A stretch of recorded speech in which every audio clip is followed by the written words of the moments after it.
meus amores, eu sou a professora Thaís e essa é a aula de Ciências para a turma do 7º ano. Na aula de hoje nós iremos iniciar o nosso estudo sobre os indivíduos do reino protista. Para isso, vamos lembrar a classificação dos reinos. Eu posso contabilizar dois tipos de classificações diferentes. Uma que eu levo em conta o domínio e uma que eu não levo em conta.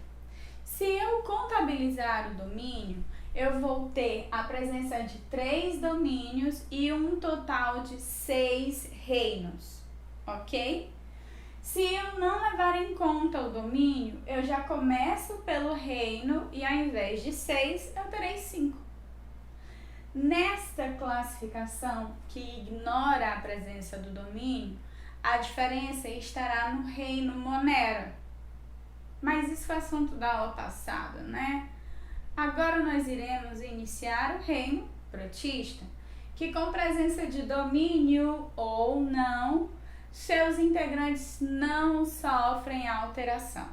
As características do reino protista são iguais, mesmo que eu leve em conta que este reino esteja dentro do domínio Eucária. Se eu levar em conta o do, ré, fi, cofage, eu começo domínio Eucária, reino protista.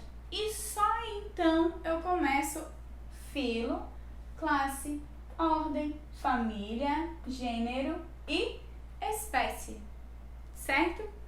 Para que o indivíduo seja classificado dentro do reino protista, é imprescindível que ele respeite algumas características. São elas: ser do domínio Eucária, se eu levar esse domínio em consideração, ser uni ou pluricelular, ou seja, eu encontro no reino protista indivíduos unicelulares e indivíduos pluricelulares, ok? Lembra, né? Não lembra? Ó, os indivíduos unicelulares, ou o indivíduo unicelular, é aquele que apresenta apenas uma célula. Membrana plasmática, citoplasma, núcleo e, dentro dessa célula, organelas celulares, que vão fazer o papel dos nossos órgãos internos. A gente respira, não respira? Então, um organismo unicelular precisa respirar. Se nós, seres humanos, usamos os pulmões, então esses organismos precisam de uma organela que faça esse papel. E assim vale para tudo. Uma organela para respirar, uma organela para digerir o alimento, uma organela para juntar todas as impurezas e jogar fora, uma organela responsável pela reprodução, e assim são várias organelas, cada uma com uma função bem definida. Isso para os seres unicelulares. Para os seres pluricelulares, cada uma das suas células também tem essas organelas, mas são seres que são formados por várias células, como nós.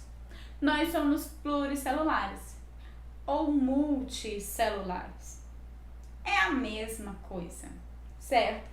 Dentro do reino protista, então, eu vou encontrar organismos que são unicelulares e organismos que são pluricelulares.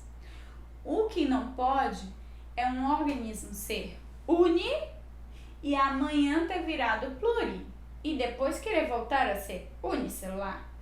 Isso não existe. Ou ele é unicelular ou ele é pluricelular, tá bom? Outra característica que também é específica dos indivíduos do reino protista é que eles apresentam uma célula eucarionte. Lembra do conceito? Fácil. As células eucariontes são aquelas que apresentam um núcleo delimitado por uma membrana nuclear. Existe a possibilidade do núcleo não estar organizado, estar misturado no citoplasma. Isso vai acontecer para as células procariontes, tá bom? Ou seja, Se eu for classificar pelo número de células, ou ele é unicelular, ou ele é pluricelular. Se eu for classificar pelo tipo de célula, aí pode ser procarionte, porque o núcleo é desorganizado, ou eucarionte, com o núcleo organizado. Para os indivíduos do reino protista, esse núcleo é organizado. Esses indivíduos também são aeróbios. Sabe o que isso significa? Menino, mas tu tá esquecido. Aeróbios são organismos que fazem uso do gás oxigênio. Nós somos aeróbios. Se eu pego um organismo aeróbio e coloco no local sem oxigênio, ele morre. Oposto aos aeróbios, nós temos os anaeróbios. Não utilizam gás oxigênio. Fácil, né? Aeróbios usam. Anaeróbios, não. Se eu pego um organismo anaeróbio e coloco ele num lugar que não tem oxigênio, para ele tanto faz, porque ele não usa. Agora, se for para um organismo aeróbio, ele morre. Para o reino protista, então, se eu coloco os indivíduos num lugar sem oxigênio, eles vão morrer, porque eles são aeróbios. Neste reino, eu vou encontrar dois tipos de representantes diferentes: os protozoários e as algas. Os protozoários, que sempre foram classificados no reino protista, e as algas, que por um bom tempo foram classificadas no reino vegetal. Mas algas é assunto do próximo capítulo, então não vou dar spoiler. Agora a gente vai ver são os protozoários, tá bom? Para que o indivíduo seja considerado protozoário, ele tem que ser unicelular, obrigatoriamente. Então, se eu vejo que um organismo é do reino protista, mas é pluricelular, já sei que ele não é protozoário. Porque para ser um protozoário, ele tem que ser unicelular. Outra característica que também é exclusiva dele dentro do reino protista é que eles são heterótrofos, ou seja, eles não produzem o seu alimento.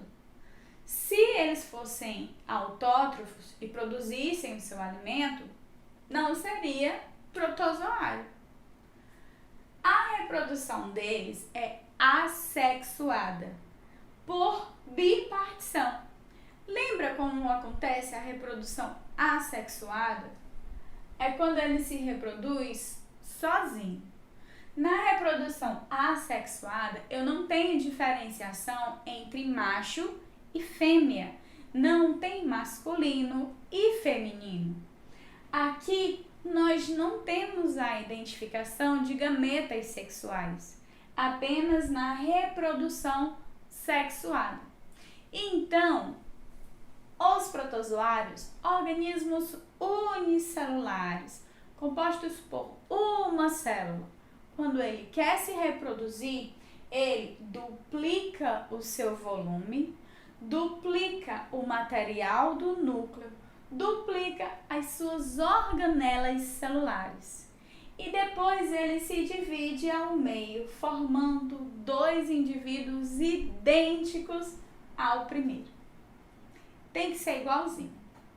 Eu sei que o desenho não tá igual, gente. Eu não tenho coordenação motora. Finge que tá igual. Mesmo porque, assim, como eu estou falando de protozoários e eu tenho aqueles protozoários que se locomovem pela membrana plasmática, então o formatinho não vai ser sempre igual, tá? Mas ele vai ter mais ou menos o mesmo volume, as mesmas fraquezas e as mesmas resistências. Isso é um diferencial. É como dizer, se fôssemos nós seres humanos, que para que ocorresse a bipartição, eu iria, deixe-me ver, seria como a gente engravidar de si mesmo. Primeiro que não ia ter macho e fêmea, né? E aí seria tipo assim, ai gente, eu acho que tá bom de eu me reproduzir. Você imagina que eu ia dobrar de altura, dobrar de largura, daqui a pouco eu ia começar a dobrar, cortar assim no meio e daqui a pouco eu ter 2 Thaís. Eu ouvi o não daqui, tá? Pode parar. Mas enfim, isso era se a gente se reproduzisse por bipartição. A gente não se reproduz. Calma. São os organismos unicelulares do reino protista, classificados como protozoários. A parte interessante, quando eu digo que eu tenho 2 células idênticas à primeira, é que daqui surgem aqueles seres vivos que são resistentes. Se essa célula ela tem uma resistência a determinado tipo de medicamento, ou agrotóxico, ou veneno que seja, as 2 originadas dela também terão. Da mesma forma, se ela tiver algum problema genético, alguma doença ou alguma malformação, as filhas também terão esse mesmo problema, tá? É daqui que surgem algumas doenças que podem se tornar resistentes aos medicamentos que a gente utiliza, ok? Isso falando de protozoários. Os protozoários podem ser classificados de acordo com a sua estrutura locomotora. Mas isso é assunto para a próxima aula. Na aula de hoje, a gente viu que o reino protista ele está classificado dentro do domínio Eukarya. Se eu não levar em conta o domínio, ele vai ser reino protista do mesmo jeito. Que eu tenho indivíduos unicelulares e pluricelulares dentro do reino protista. Esses indivíduos apresentam células eucariontes, são aeróbios, pois precisam do gás oxigênio, e representados por protozoários e algas. Para que ele seja protozoário, é imprescindível que ele seja unicelular e heterótrofo. Ele também vai ter uma reprodução de forma assexuada por bipartição. Bi, 2, partição, partir. Partiu no meio. E aqui nós revisamos também alguns conceitos já trabalhados em sala de aula. Beleza, meus amores? Então a gente se vê na nossa próxima aula. Um beijo enorme.